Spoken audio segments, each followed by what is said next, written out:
অজান্তে নিয়ামত আসতেছে, আমরা নিয়ামত হিসেবে সেটাকে অনুভব করি না। এই জন্য তার কদরটা, তার মূল্যায়নটা আমরা পুরোপুরি করতে পারি না। কলবটা হলো আয়নার মতো স্বচ্ছ একটা বস্তু। যখন একটা গুনাহ করে তো একটা দাগ পড়ে কালো হয়ে যায়, তওবা না করলে ওই দাগটা থেকে যায়, আর একটা গুনাহ করলে আবার আরেকটা দাগ পড়ে। এইভাবে একাধিক গুনাহ করতে করতে করতে করতে ওটা জঙ্গে কালো হয়ে যায়। ফলে তার থেকে আর ভালো কাজ করতে মনে আর চায় না। জং ধরার কারণে, এই মরিচা ধরার কারণে এই অল্প অন্তরের মধ্যে ভালো কাজের প্রতি আগ্রহ থাকে না।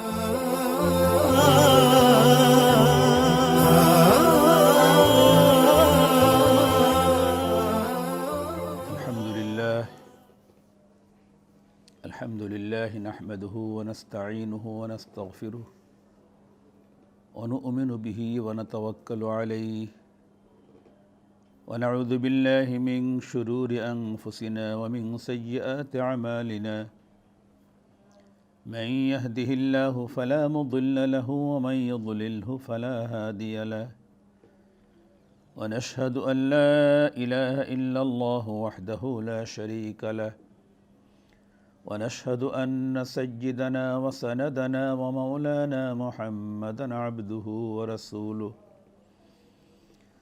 أرسله الله تعالى إلى كافة للناس بشيرا ونذيرا وداعيا إلى الله بإذنه وسراجا منيرا أما بعد فأعوذ بالله من الشيطان الرجيم بسم الله الرحمن الرحيم ولقد ذرأنا لجهنم كثيرا من الجن والإنس لهم قلوب لا يفقهون بها ولهم أعين لا يبصرون بها ولهم آذان لا يسمعون بها أولئك كالأنعام بل هم أضل أولئك هم الغافلون وقال النبي صلى الله تعالى عليه وسلم ألا إن في الجسد مضغة إذا صلحت صلح الجسد كله وإذا فسدت فسد الجسد كله ألا وهي القلب أو كما قال عليه الصلاة والسلام صدق الله مولانا العظيم وصدق رسوله النبي الكريم ونحن على ذلك من الشاهدين والشاكرين والحمد لله رب العالمين محترم حاضرین، আল্লাহ তাআলার মেহেরবানি, আল্লাহ তাআলা আমাদেরকে একটা দ্বীনি মজলিসে, দ্বীনি আলোচনার মজলিসে উপস্থিত হওয়ার তৌফিক দান করেছেন। এটা আল্লাহ পাকের একটা বড় নিয়ামত। আল্লাহ তাআলার নিয়ামত বিভিন্নভাবে আমরা ভোগ করি, বিভিন্নভাবে নিয়ামত আমরা প্রাপ্ত হই। অনেকগুলোকে আমরা নিয়ামত অনুভব করতে পারি না। আমাদের অজান্তে নিয়ামত আসতেছে, আমরা নিয়ামত হিসেবে সেটাকে অনুভব করি না। এই জন্য তার কদরটা, তার মূল্যায়নটা আমরা পুরোপুরি করতে পারি না। এটা একটা বড় নিয়ামত যে আল্লাহ তাআলা আমাকে, আপনাকে একটা ভালো জায়গায় উপস্থিত হওয়ার তৌফিক দান করেছেন। কারণ আমি যদি এই ভালো জায়গাটায় উপস্থিত না হতাম, এই সময়টা আমার কাটতো, হতে পারত যে এমনভাবে কাটতো যে আমার নেক আমলের কোনো ব্যবস্থা হতো না। সুতরাং একটা নেক আমলের থেকে বঞ্চিত হতাম, অথবা নেক আমলের ব্যবস্থা তো অনেক সময় হয় না, বরং বদ আমলের মধ্যে সময়টা কেটে যায়। তো এটা নেক আমলের তৌফিক প্রাপ্ত হওয়াটা আল্লাহ তাআলার একটা বড় নিয়ামত। তো আল্লাহ তাআলা এটা ঈমানদারের জন্যই, এটা মুসলমানের জন্য, ঈমানদারের জন্য এটা বড় নিয়ামত। আর ও মুসলমান, কাফের মুশরিক, তাদের তো দিনের অনুভূতিই নেই, তারা দিন বোঝেই না। তাদের তো প্রথম ইমানের নিয়ামতকে গ্রহণ করতে হবে, তারপর হলো বাকি নিয়ামত হিসেবে গণ্য হবে, বোঝেই না। আর আমাদের জন্য এটা বড় নিয়ামত। আর মুমিনের জন্য আসলে সবটাই নিয়ামত। হাদিসে পাকের মধ্যে আসছে, আজাবান লি আমরিল মুমিন ফাইন্নাল আমরা কুল্লাহু লাহু খায়রুন ওয়া লাইসা যালিকা ইল্লা লিল মুমিন ইন আসাবাতহু সাররাউ হামিদাল্লাহ ওয়া শাকারা ফাকানা খায়রাল লাহু ওয়া ইন আসাবাতহু দাররাউ হামিদাল্লাহ ওয়া সাবরা ফাকানা খায়রাল লাহু। আজাবান লি আমরিল মুমিন, মুমিনের সব কাজগুলোই আশ্চর্যের, বিস্ময়ের। ফাইনাল আমরা কুল্লাহু লাহু খায়র, কেননা তার প্রত্যেকটা কাজই, তার প্রত্যেকটা বিষয়ই কল্যাণকর। ওয়ালাইসা যালিকা ইল্লা লিল মুমিন, ওয়ালাইসা যালিকা ইল্লা লিল মুমিন। আর এটা ঈমানদার ছাড়া অন্য কারোর ক্ষেত্রে এটা প্রযোজ্য না। ঈমানদারের ক্ষেত্রে সব কাজগুলোই, তার সব বিষয়গুলোই তার জন্য কল্যাণকর, মঙ্গলজনক। এরপরে রাসূলুল্লাহ সাল্লাল্লাহু আলাইহি ওয়াসাল্লাম বোঝাইতেছেন, ইন আসাবাতু সাররাউ হামিদাল্লাহ ওয়া শাকারা, যদি তার কাছে কোনো এমন পরিস্থিতি আসে যেটা তার কষ্টে, আনন্দের, সুখের, সে আল্লাহর শুকর আদায় করে, আল্লাহর প্রশংসা করে, আল্লাহর শুকর আদায় করে। যে কোনো একটা ভালো অবস্থা আসলে প্রথম আল্লাহর শুকর আদায় করে, আলহামদুলিল্লাহ। শাকারা, আলহামদুলিল্লাহ তো বলেই, এরপরে আবার তার শুকর পৃথকভাবেও আদায় করে। ফাকানা খায়রাল লাহু। সুতরাং ভালো অবস্থা আসলে আল্লাহর প্রশংসা করে, শুকর আদায় করে, এটা তার জন্য মঙ্গল। আল্লাহর প্রশংসা করতে পারাটাও নিয়ামত, আল্লাহর শুকর আদায় করতে পারাটাও নিয়ামত, তার জন্য কল্যাণকর। ওয়া ইন আসাবাতহু দাররাউ, আর যদি তার জন্য কোনো মন্দ কিছু আসে সামনে, হামিদাল্লাহ ওয়া সাবারা, সে অবস্থায় সে আল্লাহর প্রশংসা করে, ধৈর্য ধারণ করে। বিপদ আসলে, পেরেশানি আসলে, বালা মুসিবত আসলে, বিভিন্ন রকমের।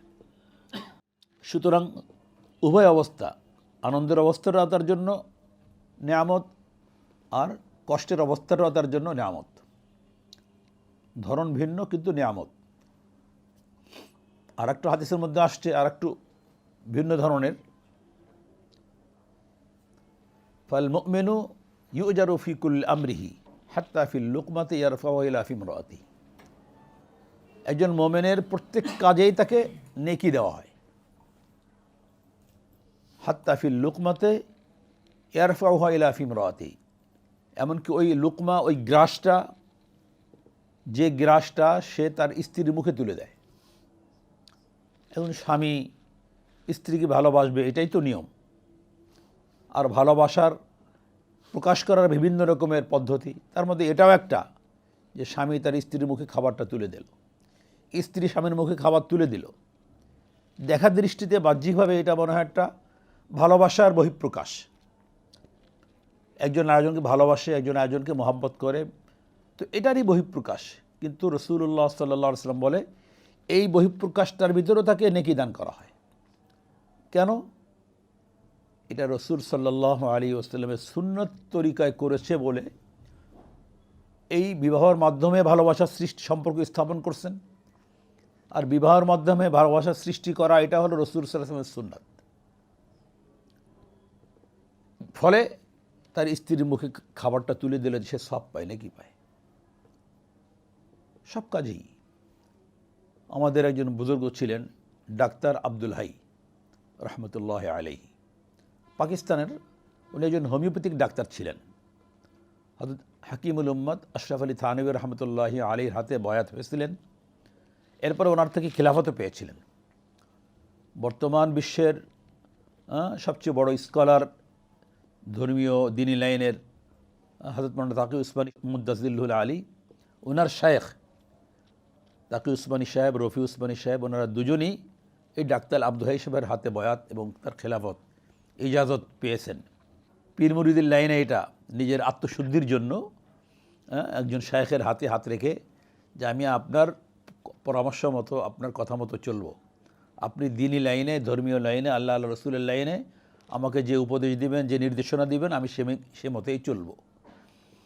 একজন মুরব্বী মানলে পথ চলা সহজ হয়। অনেক সময় এমন এমন ক্ষেত্র এমন এমন বিষয় সামনে এসে যায়, নিজের থেকে সিদ্ধান্ত নেওয়াটা অনেক জটিল হয়ে যায়। অনেক বিষয় এমন হয়, দ্বীনি বিষয়, এমনকি কখনো কখনো জাগতিক বিষয়ও হয়। একজন যদি আমার আস্থাভাজন ব্যক্তি থাকে, তার কাছে গিয়ে যদি বলি যে আমার এই পরিস্থিতি, আমি তো এখন সিদ্ধান্ত নিতে পারছি না, তখন উনি একটা সিদ্ধান্ত দিয়ে দিলে, যেহেতু ওনার প্রতি আমার 100% আস্থা, উনি সিদ্ধান্ত দিয়ে দিলে আমার মনে মেনে নেওয়াটা সহজ হয়ে যায়। এইরকম যার প্রতি এত বিশ্বস্ততা আস্থা নেই, তার কথাটা কিন্তু সহজে মানতে ইচ্ছে করে না।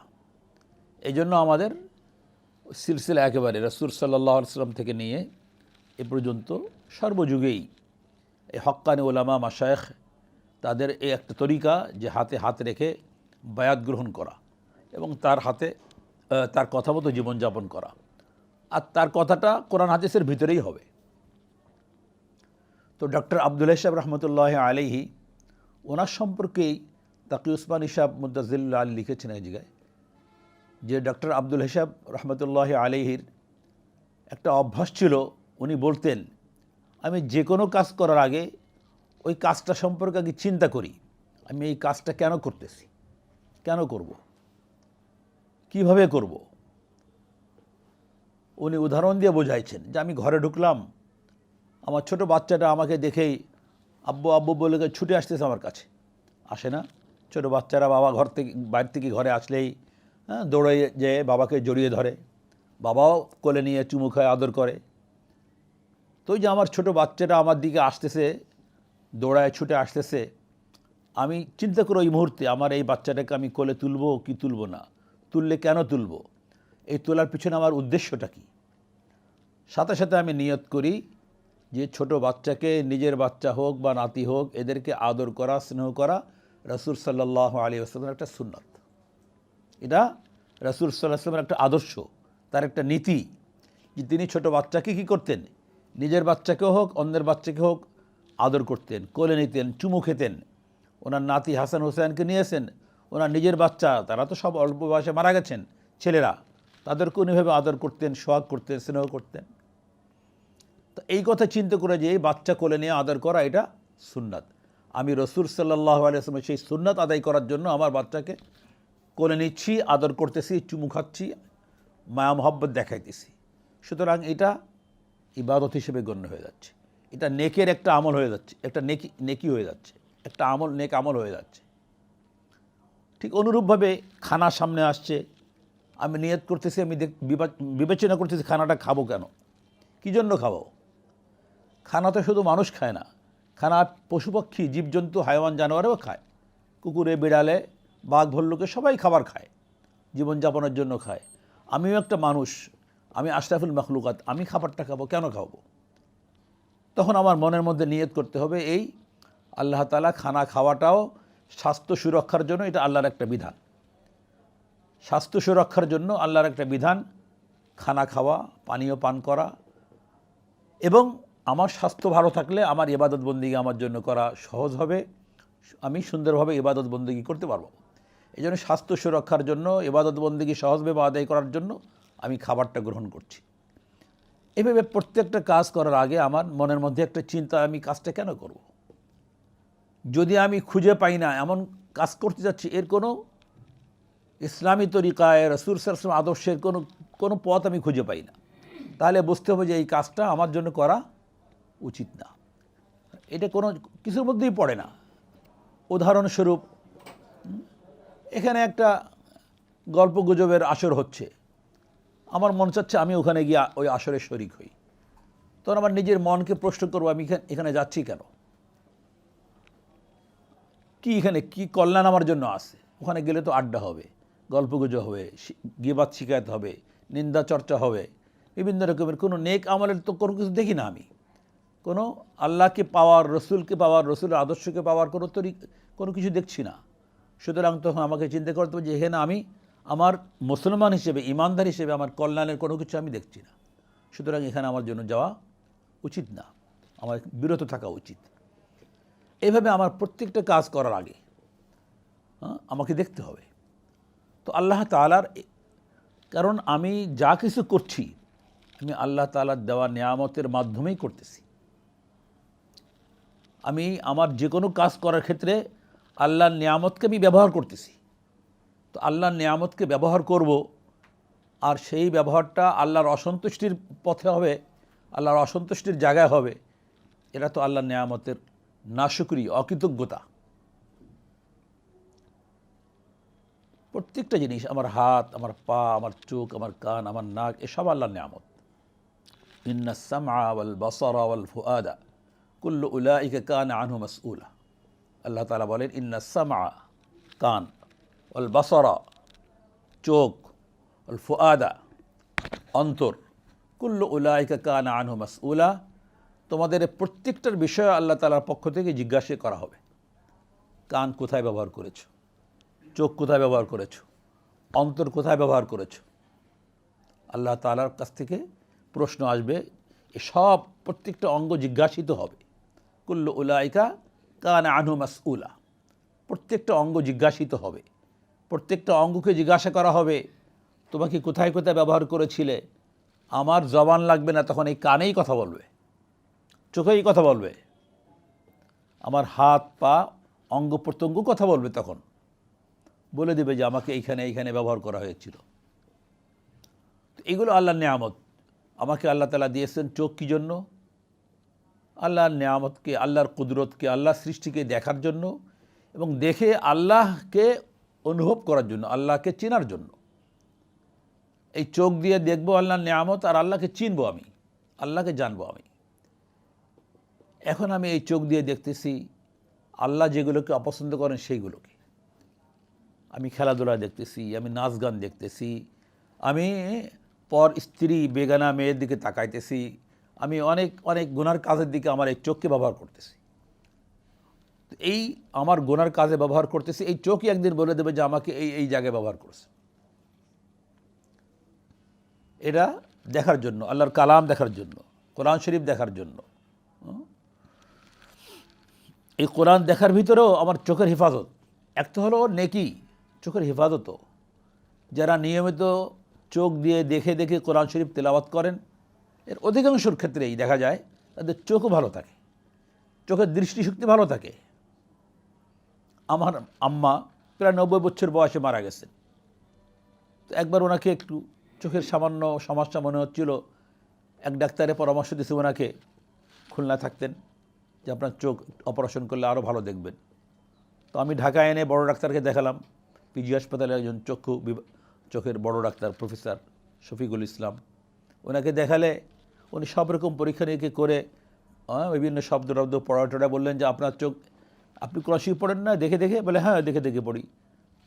দেখে স্পষ্টভাবে দেখেন? বলে হ্যাঁ। বলে তা আপনি কেন চোখ অপারেশন করবেন? আপনার তো কোনো সমস্যা নেই।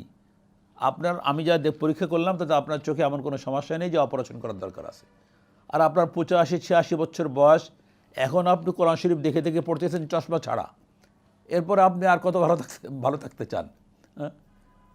তারপরে আমি বললাম যে ডাক্তার যখন নিষেধ করছে আপনার চোখ অপারেশন করা যাবে না, ক্ষতি হবে, এর চেয়ে ভালো হবে না, বরং আরও ক্ষতি হতে পারে। এরকম অনেক অনেক আল্লাহর বান্দা, অনেক আল্লাহর নেক বান্দা বান্দি আছেন, এই চোখকে আল্লাহর নিয়ামতের ভিতরে ব্যবহার করার কারণে তার চোখের হেফাজত হয়েছে, দৃষ্টিশক্তির হেফাজত হয়েছে। ঠিক অনুরূপভাবে না, কান আল্লাহ তাআলার একটা দেয়া নিয়ামত।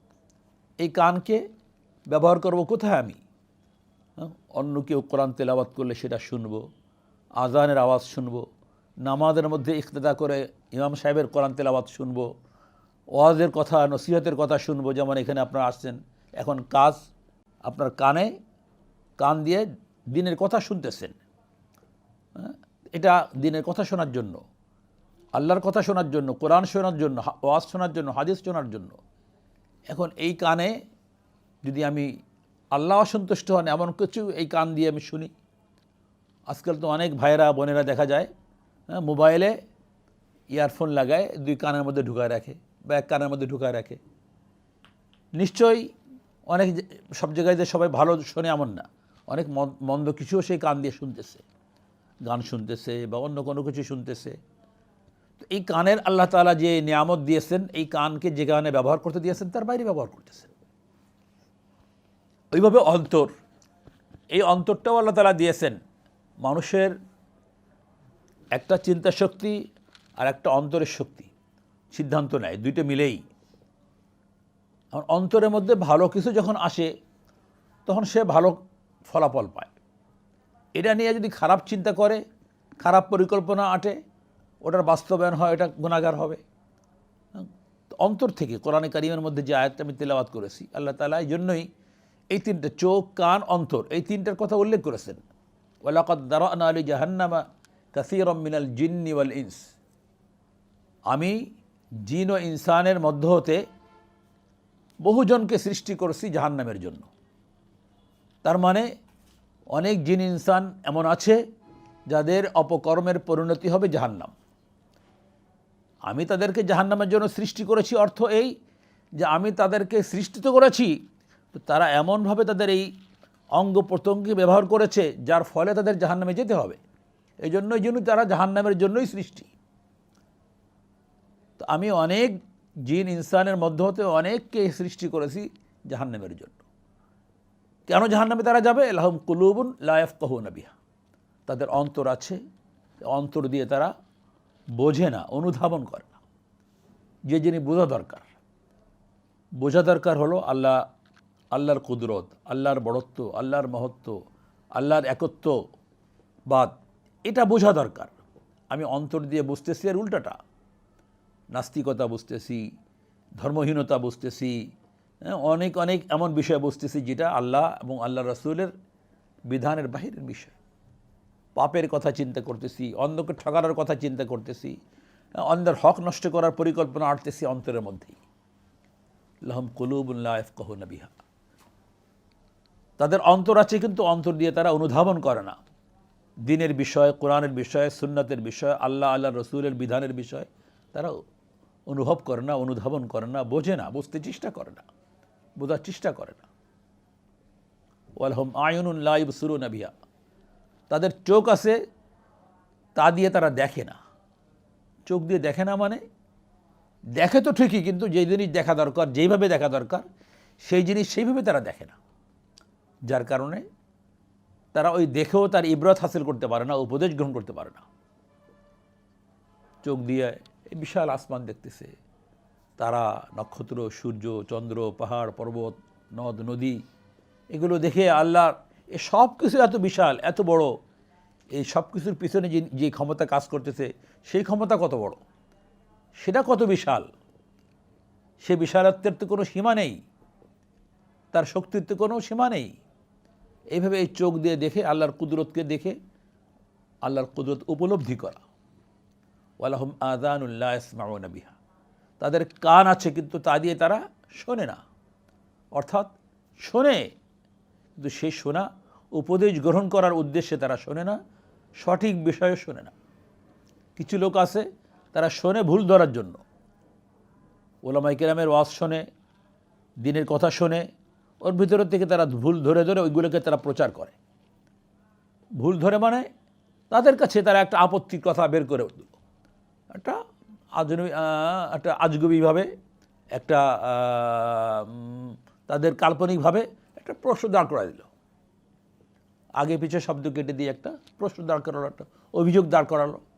উদ্দেশ্য দ্বীনকে বোঝার জন্য না, দ্বীনকে জানার জন্য না, কোরআন হাদিসকে জানার জন্য না।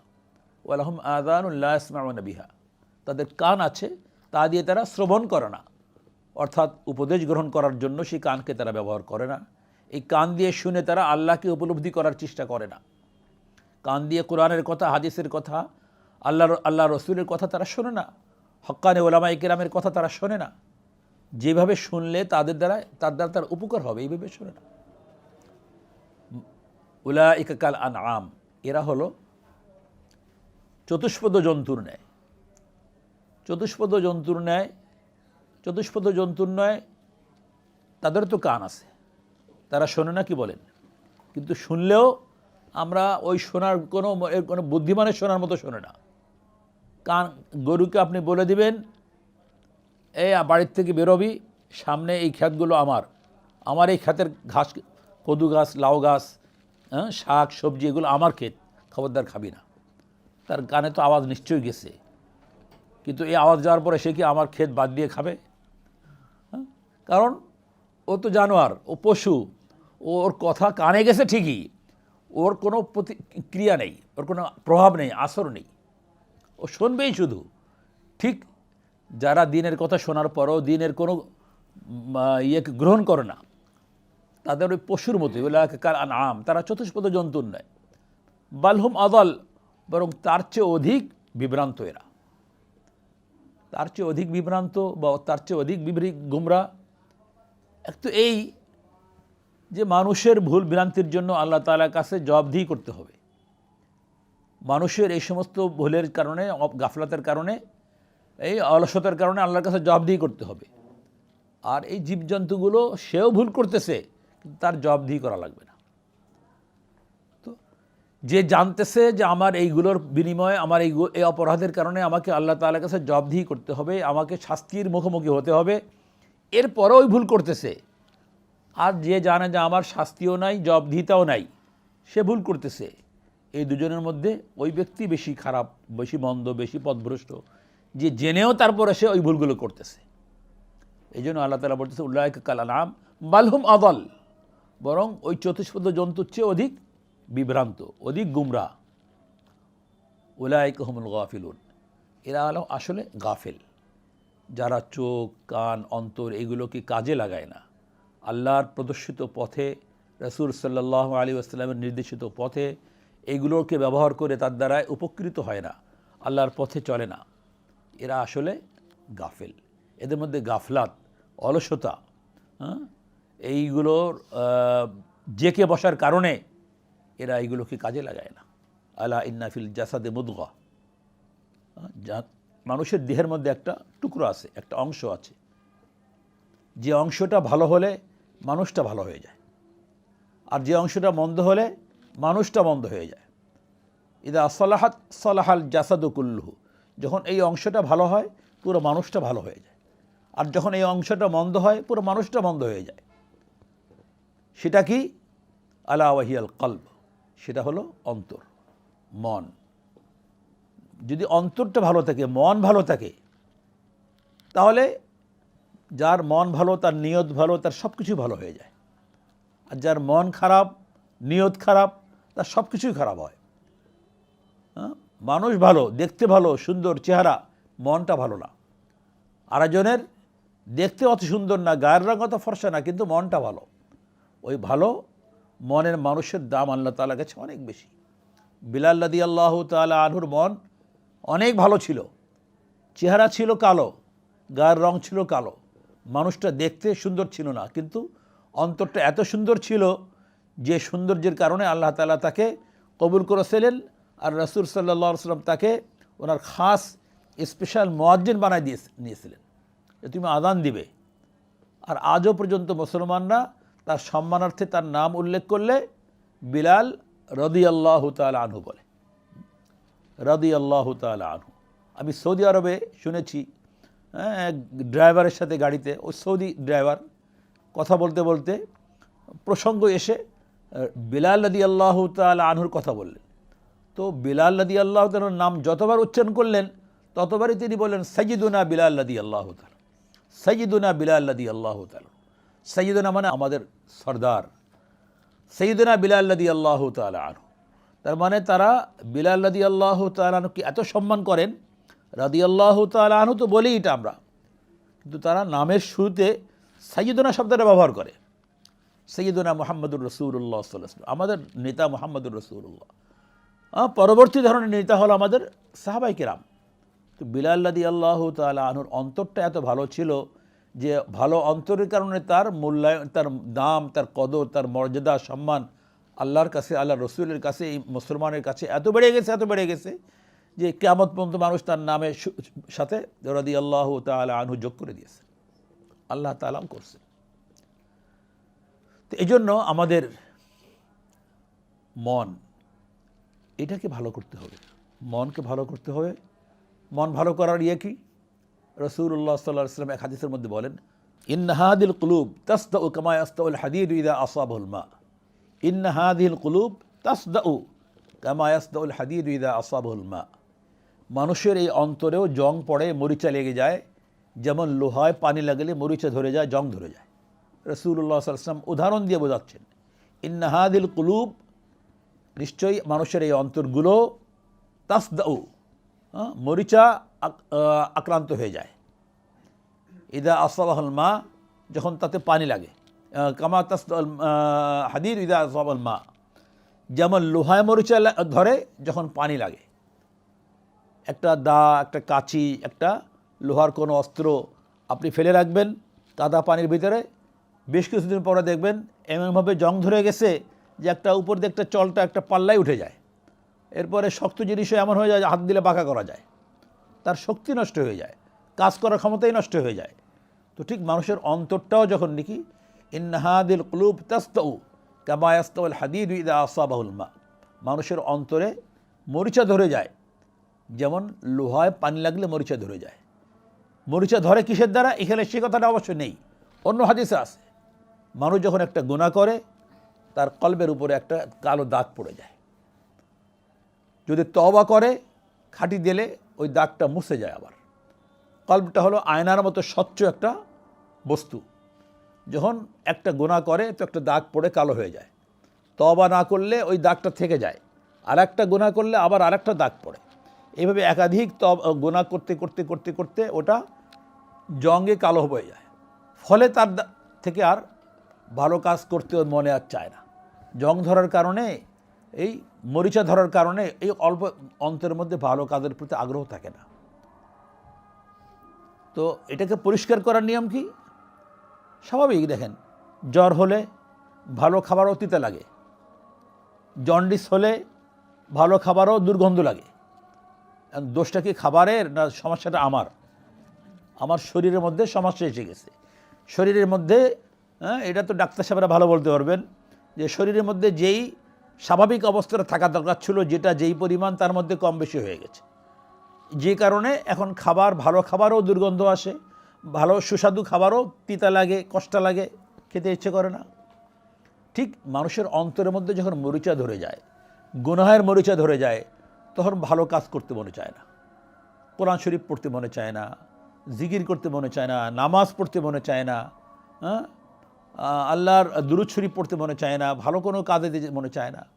এটা হলো আমার এই কলবের রোগের কারণে। রাসূলুল্লাহ সাল্লাল্লাহু আলাইহি ওয়াসাল্লামকে সাহাবায়ে কেরাম জিজ্ঞেস করলেন, ইয়া রাসূলুল্লাহ ওমা জিলা উহা, তাহলে এই কলবে যে মরিচা ধরে যায়, এই মরিচা দূর করার উপায় কি?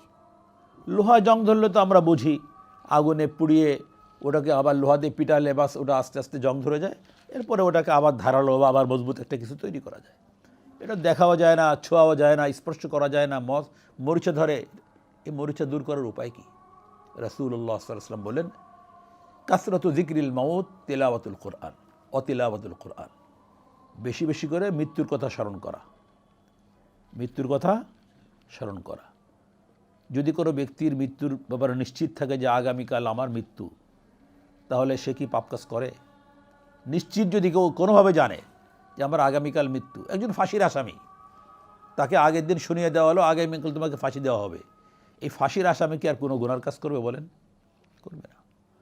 আমি যদি এইভাবে নিজেকে নিজে চিন্তা করি যে আজ আমি আছি, কালকে আমি নাও থাকতে পারি, আজ আমার মৃত্যু যে কোনো মুহূর্তে আজ আসতে পারে, সকালে আসতে পারে, রাত্রে আসতে পারে, তাহলে মৃত্যুর কথা বারবার স্মরণ হলে আমার দ্বারা গুনার কাজ হতে পারে না। আমার অন্তরের মধ্যে এই কালিমাটা আস্তে আস্তে, গুনাহ যখন করব না, আর নতুন করে কালিমাও এখানে আর লাগবে না, দাগ আর হবে না। তিলাওয়াতুল কোরআন, আর দ্বিতীয় আমল হলো কোরআনে কারিমের তিলাওয়াত। অন্তরের জং দূর করার জন্য কোরআনে কারিমের তিলাওয়াতের একটা বিশাল ভূমিকা আছে।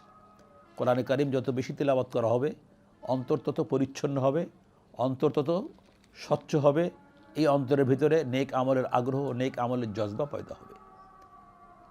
তো যাই হোক, আমরা আলোচনা করার হলো যে আল্লাহ তাআলার এই নিয়ামত আমরা ভোগ করতেছি, হাত পা চোখ কান নাক, আল্লাহর নিয়ামত।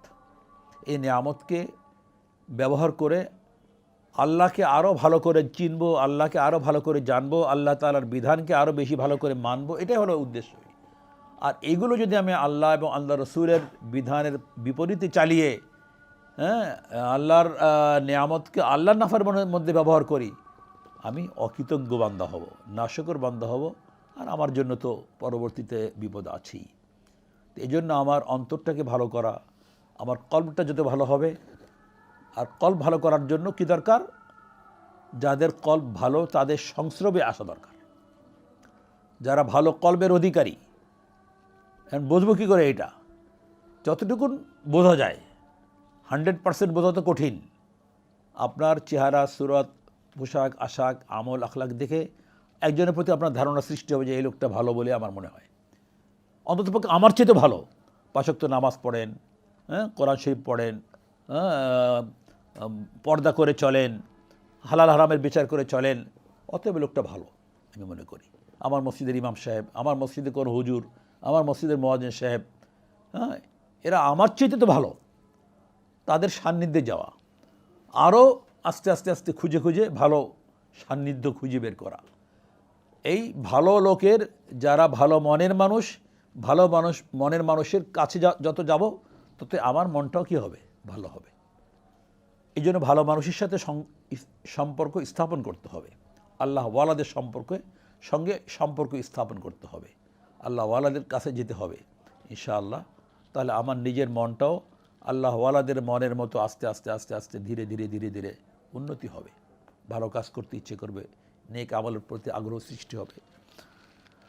এটা একটা মুজাকারা, একটা আলোচনা। এটা শুধু আলোচনার অর্থ এই নয় যে আপনারা শুনবেন আর আমি শোনাবো। আমি আপনি সকলে মিলেই যে আমাদের মধ্যে যে কমতিগুলো আছে, এই আলোচনার মাধ্যমে আমাদের মধ্যে যে কমতিগুলো আছে, সত্যিকারেই আমি আল্লাহর এই সকল নিয়ামতেরকে আমি হক আদায় করতেছি? আমার চোখ কান নাক আমার অন্তর, এগুলোকে আমি সত্যিকারেই কি ভালোভাবে ব্যবহার করছি না ভুল করছি? আমি নিজেকেও নিয়ে ভাববো, আমরা প্রত্যেকে ভাববো। যদি ভালো কাজে ব্যবহার করি আলহামদুলিল্লাহ, আল্লাহ শুকর আদায় করবো যে না, আল্লাহর এই নিয়ামতের আমার দ্বারায় কদর হচ্ছে, নিয়ামতের হক আদায় করা হচ্ছে। আর যদি কিছু হয় কিছু হয় না, তাহলে যেটুকু হয় সেটুকুর জন্য শুকর, আর যেটুকু হয় না তার জন্য অনুতপ্ত হওয়া যে আল্লাহ আমার তো ভুল হচ্ছে, এটা তো ঠিক না, এর থেকে আমার ফিরে আসা উচিত। তো আমরা ইনশাআল্লাহ এইভাবে ফিরে আসার জন্য চেষ্টা করব, ভালোর দিকে অগ্রসর হতে চেষ্টা করব, মন্দ থেকে নিজেকে ক্রমান্বয়ে আস্তে আস্তে আস্তে আস্তে আস্তে ধীরে ধীরে, হয়তো একদিনেই যে আমি একেবারে 100 ভাগ ভালো হয়ে যাব এটা সম্ভব হবে না। আমি ধীরে ধীরে ধীরে ধীরে ধীরে ভালো হওয়ার চেষ্টা করব। তাহলে ইনশাআল্লাহ আল্লাহর এই নিয়ামতের শুকর আদায় হবে, আর নাশুকরি থেকে আমি রক্ষা পাবো। আল্লাহ তাআলা আমাকে আপনাকে সবাইকে তৌফিক দান করেন, আমিন। ওয়া আখিরু দাওয়ানা আলহামদুলিল্লাহি রাব্বিল আলামিন। আসসালামু আলাইকুম ওয়া রাহমাতুল্লাহি ওয়া বারাকাতুহু।